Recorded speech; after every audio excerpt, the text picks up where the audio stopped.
Bonjour, bonsoir. An sogoma ani wula ani su ni bastawla ala kana baskan bela jelena kaw fo kaw walmando foli mini dantala abalmake de do ras 24 mba fo ye akira tile fle mba fo ye akira wati do ye otomenen ko fe balmaw rafat ka banila ala ka yafa kay ka dayros ma ban kuno kitimina ala ka no na bita jemi fanala ala ko fana no manden kaw anyabe kasketi mi nan kunna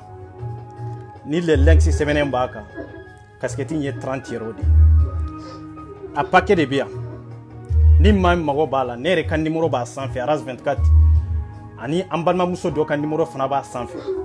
abisiga weleli ke numéro nuna wala ta kasika kasketi akanga soro chuko ma ba soro te anyabe na ne le lengsi ni chama de bambolo ya voilà min ben kunna fana ni chama de bia OK anyabe ni fana la malinka voilà donc ni chama de bia ya ni min ba chama sa amba no o tigi bolo mais min be kelen sa o ko ni 30 euro di anyabe ni fana la OK anyabe ni fana la malinka de be ni fana sanfé le lex malinka de be ni fana sanfé OK donc on bena doere ra wala tout voilà anyabe ni fana la malinka de be ni sanfé c'est comme malinka be combien sanfé malinka de be nunu sanfé anyabala malinka de be nunu sanfé sini site kelenye donc bu kelen ta avant que yaninka do kuma yere kono anyabe na malinka de be ni sanfé OK ayala jerembe na ni couleur minya no couleur te kelenye OK e ka bla en fait anyabe na les lynx comme mignon on a flen kuna les lynx de be ni sanfé anya bala koni OK d'accord OK mbena ndore anya benna malinka de beni sanfé anya beni fana la d'accord OK bon anya beni fana la malinka de beni sanfé OK les links be do sanfé malinka be do sanfé ni mam mago bala problème ta la kana hésiter ras 24 de dombia iben wele ou ambalma muso mi fana be ibo wala wala ni de be ne re kunna anya bala les links de be ni sanfé donc les links be do sanfé malinka be do sanfé c'est ça otemenen ko fe mbalma mba fo ka walmando foli mini dantala nga téléphone courant nyana mantala batterie nyana mantala bi ambe do façon bayin kono minye ba malibaye minya nga façon yi jamana min kono jamana mi ni nyemo tala jamana mi ni tayro tana jamana mi ni jamana de sinolendo halbi ni uma kono kabo sinolan kambo jamana ndema minye ba malibaye mbalma ngo mate mali kono binkanga mo min fo chete ya musoti ngo horonte bi horomi kangi ndama ka tokola bi mali kono bi ate ladiri mi nankanga njigi sembe mami nakafoni ndi anka ladiri ate mali kono bi mbalma chete musote nyemate komate beka dignité fere beka dambe fere beka ladiria beya banfuye aha bebe siga kule bi nambe makewu ni sunjata nunka histoire damosu nunka histoire mais est-ce que kadanya nyere ka histoire ande unkana ko lakali wala sa amode unkana ko lakali wa ay otentu malien tora ka vi mal de kono malien tora ka vi kelia de kono malien tora ka vi jonya de kono malien tora ka vi fen kono femi nanta shido e kanga jamana e lajeta hine ani makari ngon kanu ni balmaya ni sinjiya aben bi a bɛ mi bi ka ɲɛsin anw maliyɛndenw n'an ka faso in kɔnɔ bi e k'a lajɛ jamana min ɲɛmɔgɔw mana kɛ ninnu ye jeunesse min ɲɛmɔgɔw mana kɛ ninnu ye ne hakili la hɔrɔnya tɛ yen ladiriya tɛ yen i ni maa caman de bɛ kɛlɛ la ɲɔgɔn fɛ mais hɔrɔn tɛ dɛ i ni maa caman de bɛ kɛlɛ ta ɲɔgɔn fɛ ladiri tɛ dɛ i ni maa caman de bɛ kɛlɛ ta ɲɔgɔn fɛ k'i b'a faga maa caman ye k'a sɔrɔ ladiriya bannen don farikolo la i ni maa caman i b'i fa kan tigɛ a tigi ye k'a sɔrɔ hɔrɔnya t'a golo la n'a y'i fa sɔrɔ n'a y'i ba sɔrɔ walahi a b'a joli min an ka hɔrɔnya a b'an permettre ka taa min bi an ka cɛya an ka farinya a b'an permettre ka taa bi ka taa yɔrɔ jumɛn de libérer Mali kɔnɔ jeunesse banfuyara jeunesse ka hɔrɔnya tɛ yen jeunesse ka ladiriya tɛ yen jeunesse ko olu tɛ baara fɛ jeunesse yɛrɛ tɛ Mali ka hɔrɔnya fɛ jeunesse yɛrɛ fɛn min ka di anw jeunesse ye bi wallahi Mali ka tila fɛn min ka di anw jeunesse ye bi maa min bɛ se ka taa minɛ Mali la an mago b'o tigi de la an maliyɛndenw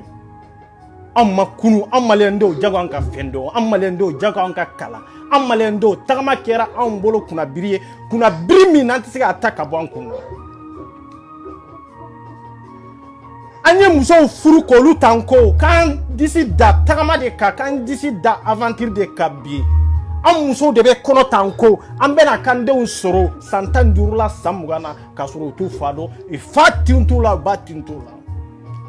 o ya an maliyɛndenw de tagala ɲɛ o de kɛra an maliyɛndenw an dakan fana ye mais an maliyɛndenw bi an tɛ ɲɛmaw gosi dɛ bi an tɛ politiciens gosi dɛ bi an maliyɛnden minnu filɛ n ko foli tɛ yan n ko hinɛ tɛ n dusukun na ni maa min t'a fɛ k'a lamɛn i ka taa maa tɔgɔ fɔ tɛ yan dɛ maa jamu tɛ yan so tɛ wele maa la yan bi k'a sɔrɔ i ka dignité bannen don so tɛ wele maa la yan bi k'a sɔrɔ i ka hɔrɔnya banfuyalen don parce que bi n b'a dɔn n bɛ état min na bi n b'a dɔn hali n'i ko ne ye maliyɛn ye bi a bɛ n tɔɔrɔ ka se état min na a bɛ n degun ka se waati min ma k'i bila dingɛ min kɔnɔ n yɛrɛ de b'a dɔn an ka hɔrɔnya bɛ yɔrɔ jumɛn an ko ko IBK man ɲi an ko ko Sumayila man ɲi an ko ko Lensi man ɲi an ko ko Arasibadi man ɲi jɔn de ka ɲi e bɛ se ka na ni jɔn de ye jɔn de ka ɲi ladiriya bɛ jɔn de la hɔrɔnya bɛ jɔn de la jɔn ka dignité de b'a bolo e kana n'o tigi ye sa e k'o yira n na bi walasa an ka se ka tugu o kɔ Mali in ka libérer maliyɛnw an ka hinɛ ɲɔgɔn na maliyɛnw an ka ɲɔgɔn tin minɛ maliyɛnw an ka don da kelen fɛ ka bɔ da kelen fɛ maliyɛnw wallahi n bɛ n kali masa min bɛ dali kɛ n'a bɛ fagali kɛ n'an ma don da kelen fɛ ka bɔ da kelen fɛ an m'a fɔ ko IBK ko parce que ko a sigira an dɛsɛra ka wuli yan fɛn bɛna sigi an kun na min ka fisa ni IBK ye maliyɛnw farafinna yɛrɛ de kɛra maloya ye farafinna yɛrɛ de kɛra ko miiri ni tasi tɛ maa min na maa min kunsigi ka surun hakilintanya olu bɛ compter kunfinyaw bɛ compter kalanbaliw bɛ compter yɔrɔ min na ani maa minnu ni décision t'u la ni décision tanya y'u mako tiɲɛ maa minnu ni hakilina ɲuman t'u la maa minnu tɛ kɔdɔn maa minnu yɛrɛ ni dɔnniya yɛrɛ t'u la maa minnu yɛrɛ tɛ se ka fɛn inventer diɲɛ kɔnɔ k'o bɔnsɔnw k'o ye farafinw ye o y'anw ye bi surtout an maliyɛndenw an tɛ se ka fɛn dilan fɛn tɛ se ka dilan k'a d'an ma et puis foyi dɔnniya t'an na kalan t'an na an tɛ ko dɔn an tɛ ko n'a kɔrɔ dɔn an t'an ta yɔrɔ dɔn an t'an bɔ yɔrɔ dɔn an ni maa joli joli de ye kɛlɛ kɛ n'an farala ka bɔ ɲɔgɔn na k'a sɔrɔ yɛrɛ hali a cogoya yɛrɛ tɛ se ka fɔ hali denmisɛnnin fitininw tɛ kɛlɛ nin kɛcogo la an ni maa joli joli de ye lagosili kɛ ɲɔgɔn fɛ n'an n'olu farala ka bɔ ɲɔgɔn na n'u taara dɔn IBK ka gouvernement natu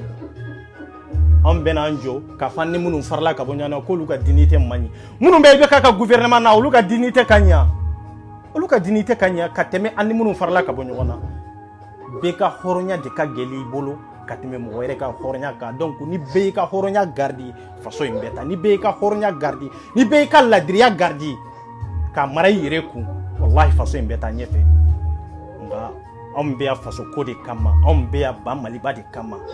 anw tɛ yan cɛ kama an tɛ yan muso kama en tant que n'i kumana k'a fɔ ko Mali de an bɛ maliyɛndenw de bɛɛ kan k'i hakilina bɛɛ kan k'i ka hakilina fɔ k'a fɔ ko wayi ko ja Mali y'an ta ye ja an kan ka dɔ fɔ Mali ko la ne ko mun de la gosili sera an malien denw na mun de hamintanya sera aw na bi malien ñoo de fon ko ma to foti an ko sotewele malaya bi parce que ka dala an malien denw bada o bada ibaw de soro kasila bada o bada ibaw de soro kulela ko kunun de tun kapsa ni biye ko bi mani ka soro an de ya laɲini bi ka tiɲɛ muna depuis ala ka mali da kana bila bila iba ye waati bɛɛ lajɛlen na an bɛ kule k'a fɔ ko kɔrɔlen de man ɲi k'o ka taa o tagalen kɔfɛ an bɛ tila ka kule k'a fɔ ko hali kɔrɔlen tun ka to an kun na a ka fisa ni kura kana est ce que an ka hɔrɔnya bɛ min an bɛ to diɲɛ kɔnɔ nin ɲɛnamaya in kasi de la an bɛ to diɲɛ kɔnɔ nin su kasi in de la bada o bada i tɛ maliyɛn ye ɲɛnama kasi la de i b'anw ye suko kasi de la fɛn min n'an tɛgɛ t'a sɔrɔ fɛn min tilala na fɛn min ni sɔrɔ cogo t'a la tugun de fɛn min kɛra nimisa bonse y'an bolo de k'a fɔ ko an tɛ nin sɔrɔ fo ka diɲɛ wuli cogo de i b'anw sɔrɔ o kasi de la k'a fɔ n'an tun y'a dɔn kɔrɔlen min tun bɛ yen o tun ka to yen a ka fisa kura kana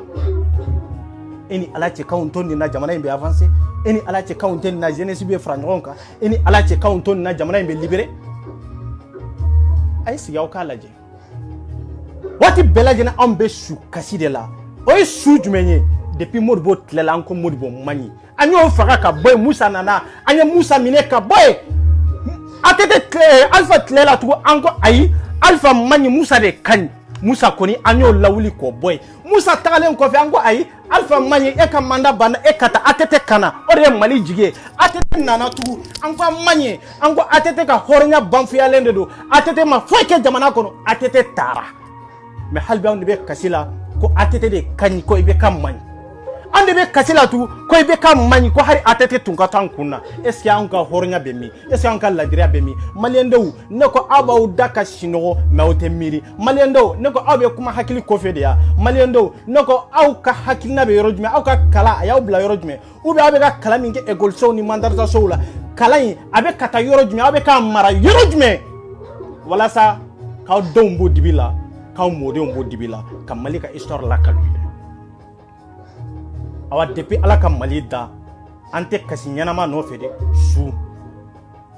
i b'an ye su kasi de la an bɛ nin su kasi min na an n'o terejuguya in de bɛ to jamana in kɔnɔ an bɛ su kasi min na o terejuguya in de bɛ an ka jamana in pɛrɛ an bɛ suko kasi min na a b'aw suko kasi danga a n'a lagosili de bɛ jigin maliyɛn den bɛɛ lajɛlen ka kɛlɛ kɛlɛ i sen bɛ kɛlɛ la i sen tɛ kɛlɛ la o tant que n'i ye maliyɛn den ye k'a fɔ ko maliyɛnya tɔgɔ de b'i la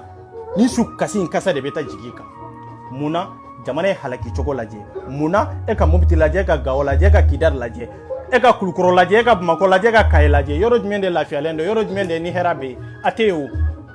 a tɛ yen a bɛ yɔrɔ jumɛn ala ni maliyɛn denw ka hɔrɔnya n'a tilal'o la ala n'an ka danbe n'an tɛ se ka matarafa ala n'an ka dignité n'an y'a ban f'u ye hali san tɛ n'an ka jamanaw kɔnɔ ala ni gɛlɛya bolo san bɛ na de aw hakili la san nabaliya ye mun de nɔ ye an maliyɛn denw an ka hɔrɔn kɔlɔya an ka jugon kɔlɔya an ka danbɛntanya an ka miiribaliya a n'an bɛ don o don suko kasi min na wallahi ala tɛna ni san ye jamana in kɔnɔ san o san sanko dɛsɛ de bɛ n'an ka jamana kɔnɔ o kɛla mun de don wa fɛn wɛrɛ tɛ dɛ an ka kalabantiya n'an ka dɔnyɔrɔw ni fɛn an bɛ baga politiciens na politiciens dɔrɔn tɛ dɛ non non non non non non je suis pas d'accord avec ça wallahi olu dɔrɔn tɛ n bɛ min fɔ olu dɔrɔn tɛ an yɛrɛ de jogo man ɲi danbe tan na hɔrɔnya tan na ni maa min ko danbe bɛ maliyɛn na ko hɔrɔnya bɛ maliyɛn na wallahi i ye nkalon fɔ parce que n'e ka hɔrɔnya ma se k'i matarafa i ka hɔrɔnya baara kɛ e ka hɔrɔnya ma se k'i bila sira la sira min bɛ jamana nafa e ka hɔrɔnya bɛ min e ka hɔrɔnya y'a ka du kɔnɔna dɔrɔn de ya non je suis désolé non non non non non non parce que n'i y'a mɛn e ka du a bɛ jamana dɔ de kɔnɔ n'i y'a mɛn e ka commune a bɛ jamana dɔ de kɔnɔ donc i ka hɔrɔnya kɛ ka jamana de matarafa ka jamana de sɛgɛrɛ n'a ye n'o kɛra mɔgɔ wɛrɛw bɛ nafa sɔrɔ i ka hɔrɔnya kɔnɔna na mais an ka hɔrɔnya y'an bila de an k'an ka jamana ten an ka hɔrɔnya y'an bila de an kana mɔgɔ valeur dɔn n balimaw an kana mɔgɔ valeur dɔn bi bɛɛ b'a dɔn bi Arafati salen filɛ africain bɛɛ bɛ kasi la k'a sɔrɔ a bɛ ɲɛnamaya la anw de tun tɛ Arafati fɛ can ka kɛ ɲɔgɔn fɛ sa o de y'a to n ko don o don k'an bɛ suko kasi de la munna Arafati tagalen même ne Aras 24 ala de bɛ n sera la n yɛrɛ kasira n ka so in kɔnɔ n tɛ sira ɲaji la munna hinɛ ni makari munna n ye n sigi ka diɲɛ lajɛ ka farafindenw lajɛ surtout an maliyɛnw bɛ taabolo min na bi an tɛ ɲɔgɔn fɛ fanani banani ɲɔgɔn guruja kalabantiya kan ngalon siri ɲɔgɔn na tiɲɛ t'a la i b'a bɛɛ sɛgɛsɛgɛ i tɛ tiɲɛ ye foyi kɔnɔ foyi an bɛɛ ni bɔbabɔ la Facebook kan tiɲɛ foyi t'a kɔnɔ n'a man fara ka bɔ ɲɔgɔn na a t'an fara ɲɔgɔn kan nka Arafati filɛ bi ale taara an balima joli de bɛ yen n'i y'an bɛ ka kule k'a fɔ ko Arafati taara maliyɛn bɛɛ bɛ ka kule diɲɛ bɛɛ bɛ ka kule k'a fɔ ko Arafati taara ko wɛrɛ tɛ dɛ dɔnkili dɔrɔn tɛ dɛ Arafati ma c'est-à-dire a ma yatimɛw jigi karibada et puis Arafati ma population jigi karibada et puis Arafati ma ka fanu faw fɛrɛ a m'u baw fɛrɛ Sidiki Jabate min ni Arafati tun bɛ ɲɔgɔn fɛ i b'a ka jogo min b'a la i kan k'o jogo ta i b'a wani e kan ka Arafati i k'o jogo ta i y'a faamu wa i k'o jogo ta c'est très important voilà i b'o jogo ta i y'a ye mais aw tɛ k'o jogo ta aw bɛ politiciens kan aw bɛ moriw kan sɛnɛ ça fait nkɔni dɔ na moriya kɔrɔ n dusu de bɛ tiɲɛ mun na ni dusu bɛ tiɲɛ n t'a fɛ n da kama o la quoi i y'a ye a y'aw hakɛ to de dɔ bɛ k'an wele quoi n bɛ n'o tigi wele quoi voilà n t'a fɛ ka don moriya yɛrɛ de kɔnɔ quoi parce que ni donn'o kɔnɔ o ye dusukasi wɛrɛ de ye quoi min bɛn ni ala cɛ aw hakilila jamana in bɛ dingɛ min kɔnɔ n y'o de fɔ aw ye n ko Mamour Dicko ka jugu a ka jugu bi rebelle minnu bɛ nord la minnu bɛ ka nord kɛlɛ de Mamour Dicko ka jugu ka tɛmɛ olu kan Mbuye Haidara ka jugu mori minnu bɛ nord la Mbuye Haidara ka jugu n'o rebelle ninnu ye et puis Haidara ka jugu rebelle minnu bɛ nord la de Haidara ka jugu n'olu ye an bɛ ka rebellew ɲini an bɛ ka maajuguw ɲini an bɛ ka mɔgɔw ɲini mɔgɔ minnu bɛ ka an ka jamana ti ka tɛmɛ ninnu kan ninnu n'an bɛ maa ɲini bi maa minnu ye rebellew ye an ka jamana kɔnɔ Dicko b'o la Haidara b'o la et puis Mbuye Haidara b'o la wallahi bɛn kale ala la ninnu de don aha an ma tɛmɛ yɔrɔ dɔ la aw ko Mbuye ye 100 millions ta ka n'a di i bɛ ka dɛmɛ a ka campagne na ɲɔrɔn kɔnɔ gɛrɛbudenw bɛ yaala la ye fantan min bɛ ɲɔrɔn kɔnɔ kuntili taba surtout ka bɔ ɲɔrɔ ka Mali traverser ka cercles traverser ka na fɔ Bamako ka n'o di IBK ma hɔrɔnya bɛ min an b'an to an ma Mbuye ka nin fɔ an bɛ taa jɔ yɔrɔ jumɛn k'a fɔ ko wayi ko maliyɛn musow taara sanu sa Dubaï ka na n'u ye non maliyɛn musow n'u ka hɔrɔnya de don n'u ka ladira de don i ka fɛn sa ka na n'a ye min tɛ sanu ye dɛ aw t'aw miiri aw bɛnbakɛ min a y'aw miiri aw bɛnbakɛ min tun bɛ yen n'o ye Kanku Musa ye Kanku Musa de man ka sanu bɛ ta ka t'u di arabuw ma n'an balimamusow ko k'olu bɛ t'o sanu ta ka na n'a ye Mali kɔnɔ an bila ko la an b'u c'est-à-dire an bɛ courage de dɔw la n'u ka hɔrɔnya de don n'u ka ladiriya de don o kan ka kɛ parce que Kanku Musa y'a tɔn Mali de kɔnɔ ka fantanw tɔn Mali kɔnɔ ka sanu ta ka taa di Libyɛnw ma ka fantanw tɔn Mali kɔnɔ k'o sanu ta ka taa di Saudiɛnw ma ka taa n'a ye Maka ka sow saw ka terrainw saw bi anw bɛ yɔrɔ jumɛn maliyɛn bɛn bɛɛ bɔra kaman bɛɛ bɔra bɛɛ bɛ ka pan ka taa jamana wɛrɛw la an ka hɔrɔnya bɛ min an ka ladiriya bɛ min yanni an ka muso ninnu jalaki an ka jalakili t'an bɛnbakɛw la fɔlɔ an bɛnbakɛw jɔyɔrɔ man ɲɛ dɛ e bɛ kule k'a fɔ ko Sunjata n'an ko an b'an bɛnbakɛw bɛɛ jogo ta n'an ko an b'u danbe bɛɛ ta an bɛ état min na bi an bɛ segin kɔ de an tɛ taa ɲɛfɛ tugun awa ni tiɲɛbaga bɛ Mali la Kanku Musa sen b'a la parce que ale de ye Mali ka nafolo ta ka taa n'a ye Maka ale de ye Mali ka nafolo ta ka taa n'a ye Libi parce que fɛn tun tɛ Libi bi an balimamusow n'olu bɛ ka taa sanu sa ka taa duloki sa i ka sanu yɛrɛ i ka samara sa yɛrɛ ka na n'a ye o bɛ mun de tiɲɛ a nafa bɛ Mali ye kɛ mun na n ko ala y'a dɔn de k'a fɔ ko fantanw bɛ jamana kɔnɔ n'a ye faamaw fana bila o jamana kelen in kɔnɔ ala y'o dɔn de o ne tɛ se ka n ka wari de ɲini k'a fɔ ne bɛ n'i sigi Facebook kan ko Facebook mɔgɔw bɛ n'u sigi u ka écran kɔfɛ k'a fɔ ne ka wari dun cogo ko n k'a kɛ tan nin k'a kɛ tan nin fa de bɛ ne la ne ye lagalakatɔ de aw kana da k'aw sigi écran kɔfɛ de k'a fɔ ko ne kan k'i ka wari kɛ tan nin n'i y'i sigi k'o détail kɔnɔ tile bɛ bɔ i la ye e yɛrɛ bɛ fara fantanw kan maa tɛ hinɛ i la anw t'a dɔn de k'a fɔ ko fantanw bɛ Mali kɔnɔ n'anw nana Faransi anw t'a dɔn de k'a fɔ ko fantanw bɛ Mali kɔnɔ n'anw bɛ ka si sobaw kɔnɔ anw t'a dɔn de k'a fɔ ko fantanw bɛ Faransi n'anw bɛ ka connexion utiliser ni yirikɔnna ye anw t'o dɔn de ya an b'o kalama de n'u ɲana fantanw ma ɲan'u ma de mais an ka n'u accuser tu sais pourquoi an ka n'u accuser parce que olu minnu filɛ nin ye olu tɛ baara la gouvernement kɔnɔ dɛ an ka dɔrɔmɛ t'olu bolo dɛ an ka dɔrɔmɛ bɛ IBK n'a ka gouvernement de kɔnɔ politicien ninnu an n'an bɛ maa accuser jamana in kɔnɔ an kan ka olu de accuser nka an t'an ɲɛsin politicienw ma an t'an ɲɛsin moriw ma parce que mori ninnu mun na n'an bɛ taa k'a fɔ k'an b'an balimamuso ninnu kɛlɛ ka ni mori ninnu to yen ha ni ya mbuye ni ya Mamour Diko jora élection ko nana ka fo ko alete 50 millions fait ko iko do di fantauma on million joli de dira di koma dibila abo hakedo auto hakedo donc ay sabali de na obe kodo am fana be kodo na nya be fendo la am fana si no lente de million joli de dira di koma ne ta kalama non nani joka fo alete 50 millions fait ambo jatia anto jateo nimbu ay dara na ale 150 millions ta ube ka 100 millions ta kana dimbuye ma ninta me ko asrafai o te femere o te togwere o kuro de ko sanike arabu kande do ko sanike ni ndronde do asrafai ni kuro de ko sanike akuro ni ndronde non te ko wereteo yani mbuye aidara ko ta kano di dikoma ne ke la fantanjoli be yani buma ko che fantanjoli dalembe nyoro yiri kono ay sabali de nan ko jamana tiko ateta mori nunun ko de awa en tant que ni fanga de ni anka dine ma fara kabo nyogona ante nunun gosili toy non ne ras 24 konte ni manden kan nin kanka e kan kan ni ten kan e ka toy awa ka fa we kuma intata ro jande kon batri nyana ma tenna quoi nkaw ma ngo fugulo obia na o mako bula aw ben tanka numéro ka voilà fugulo obia le links maninka voilà aka fugulo obia donc ni nkoro e dro ko min fari sofera donc ntebo ni madofo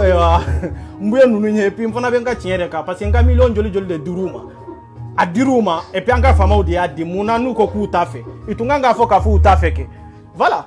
donc kuma chama teni nyoro la ambanna muso har na soro abe siga dutere lamande sae ka ta mobile kono kanana e mali kono akadanye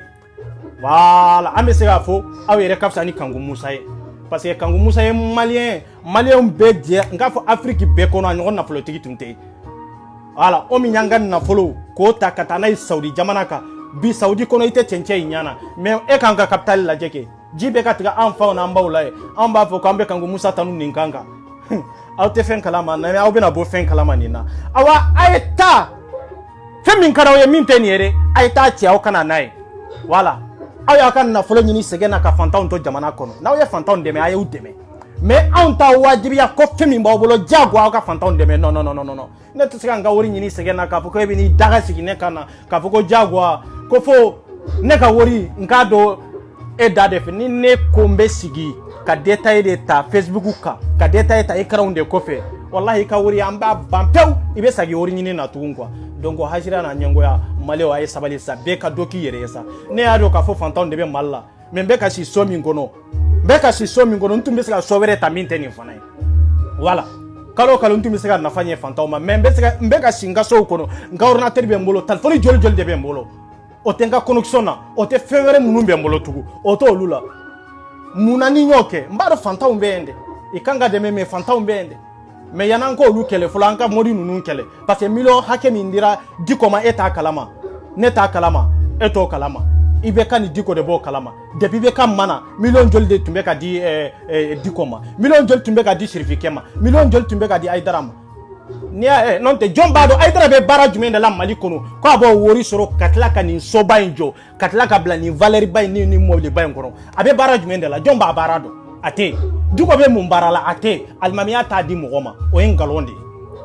galonde non ta amfa ye almami wudi o ambo kalama o en galonde voilà sirifukedu million jol de dirama abe bara jumende la ka foko maw nyani ma no maw be nyaw ma o kon beke mais gouvernement nyani ma dalia jumende ka tasira jumende ka e nafa jumende nyam mali ni gouvernement nyani ma kan wori haketa ka dima ou be tumbe bara jumende la société jumende bi bolo ni gouvernement be ka bara ke nay bi aka mabulu be rojme mali o ayaw nyaw yele de nana notre guide les links nana o de ka fuglaw yirawla naw ma ko bala donc mbe wati bela jele na mbe ne ras 24 mbe voilà donc yananka fo kambala muso tarasa musa dubai kuna nana ere non ay fara olula ni miri ni tasi bawla na soro baba bolo na soro balma muso baw bolo ayo olu toy muso woro be waso kata ni nyona ke hornya ni ladria ko nana na ncho tesega ke ni barka ta ncho na ka fenke kata Kangu Musa taranka sanu munun fili kofe kata olu che kananu ye mali kono an balimamuso minnu bɛ se ka na ni o sanu ninnu ye Mali kɔnɔ dɛ a y'olu to yen a y'olu to yen dɛ n'a y'a sɔrɔ aw ka hakilina ye dɛ k'a fɔ ko non k'u bɛ ka min kɛ bêtise dɔ dɔn olu dɔw y'u ka wari ɲini o non an bɛ se ka conseil de di n'u bɛ se ka fantanw fana dɛmɛ u kɛrɛfɛ o bɛ se ka kɛ o mais an tɛ se ka kɛ k'a fɔ ko diyagoya yanni i ka taa sanu kulusi dɔn yanni i ka taa duloki dɔn ko fantan dɔw bɛ yen yanni ne ka n'i sigi n ka ekara kɔfɛ ka unité ta k'a fɔ ko n bɛna kuma fɔ aw ye o wari min ni n b'a dɔn unité la ka live kɛ n'a ye n tun bɛ se k'o wari ci fantanw ma n fana tun bɛ se k'o ci fantanw ma a ka fisa wari hakɛ min bɛ ka tiɲɛ ne la sisan n yɛrɛ de b'a dɔn courant hakɛ min bɛ ka jani unité hakɛ min bɛ ka jani n yɛrɛ de b'a dɔn n tun bɛ se k'o wari fara ɲɔgɔn kan k'a ci Mali la a tun bɛ kɛ fɛnba ye fantanw bolo voilà dɔ ka kalo kelen nasɔngɔ de ye nin ye c'est ça donc n b'a fɔ aw ye sisan comme appel bɛ ka don n bolo yan donc n b'a fɔ aw ye ko kan bɛ waati wɛrɛ parce que appel dɔ bɛ ka don n kun yan quoi donc ok donc merci beaucoup voilà an b'a kɛ ten ni ma nin wele dɔrɔn foyi man ɲi quoi ok n bɛna nin tigi wele quoi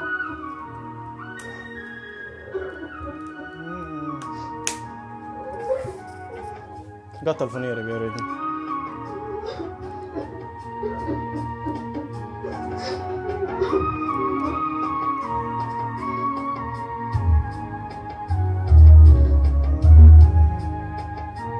mais c'est bon